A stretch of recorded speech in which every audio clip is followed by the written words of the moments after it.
Hey friends, when I think about the local church, about who we are and the work that we're called to do, I often return to words from the prophet Jeremiah in the Old Testament. There's a verse, Jeremiah 29:7. It says, "But seek the welfare of the city where I have sent you into exile, and pray to the Lord on its behalf, for in its welfare you will find your welfare." You see why I dig it, right? This is what it means to be the local church in so many ways. Seek the welfare of the city where I have sent you into exile, and pray to the Lord on its behalf. Jeremiah might as well be saying, love where you are. But when you read around this verse, these words become even more poignant, even more relevant, even more timely. If you want to read along, you can click the link in the email. But here's the gist.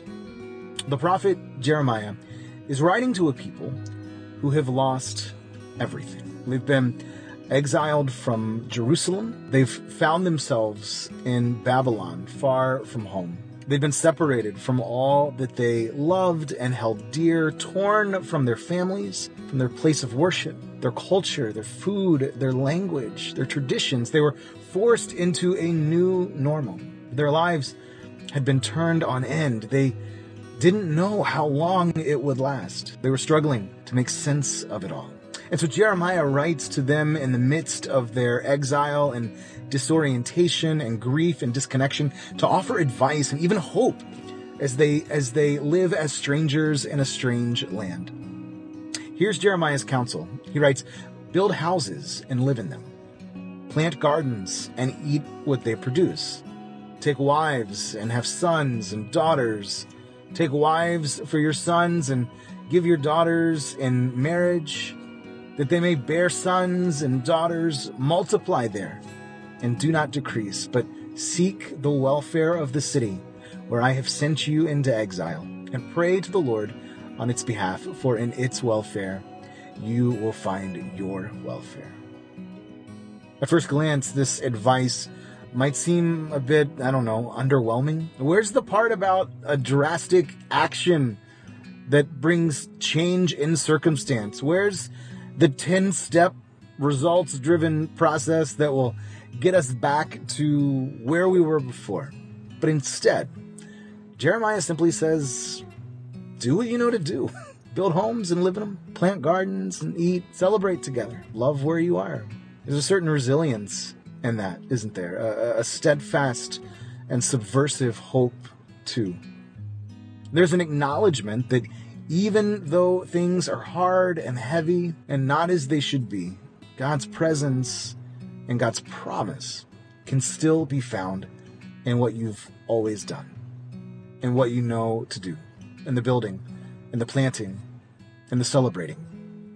So keep going, Jeremiah says, and you'll find blessing as you go. I offer these words today because we're launching our 2022 Everybody In initiative. At the local church, whenever we talk about generosity and financial generosity in particular and stewardship, we put it under the banner of Everybody In. Not only is Everybody In a statement of inclusivity and belonging about who we are as a church, but it's also a call to action. And that's because if we're going to keep doing what we know to do, it's going to take, you guessed it, everybody in. And that includes you. Our lives have been upended over these last 20 months. I don't have to tell you this. Like the exiled in Babylon, we know something as well about disruption and disorientation, about exile and disconnection, about the loss of so much that we hold dear. And yet, as we look ahead to 2022, perhaps Jeremiah's counsel offers us a guide toward hope and blessing of our own, in doing what we know to do, in what we've always done, building a spiritual home for all who are seeking healing and peace and a place to explore and ask questions and deepen their faith, planting the seeds of a just, inclusive community of belovedness and solidarity, and celebrating new friendships, new rhythms, new stories, and new life.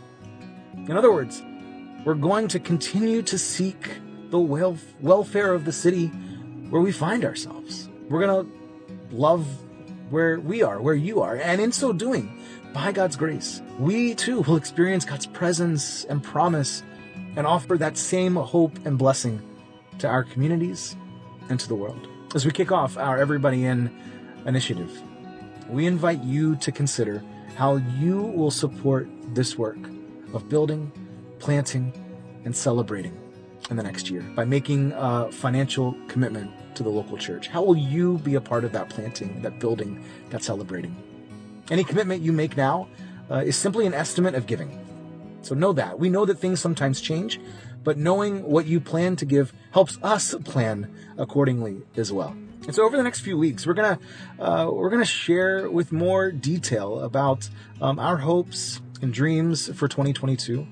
We'd love to hear yours as well. We'll also share stories about the local church's impact, what it's meant to people in the last year. And if you have a story to share, we'd also love to hear that. So if you can't wait to see what's next for 2022 and read more about the Everybody In initiative, if you're just chomping at the bit to do it, check the links in the email. And same if you're ready to make your commitment, we're not going to stop you. But know that we're so grateful for you. We give God thanks for you. And one last thing, we believe that your investment will not just be in the local church, but it'll be in your own spiritual life too. We really believe that.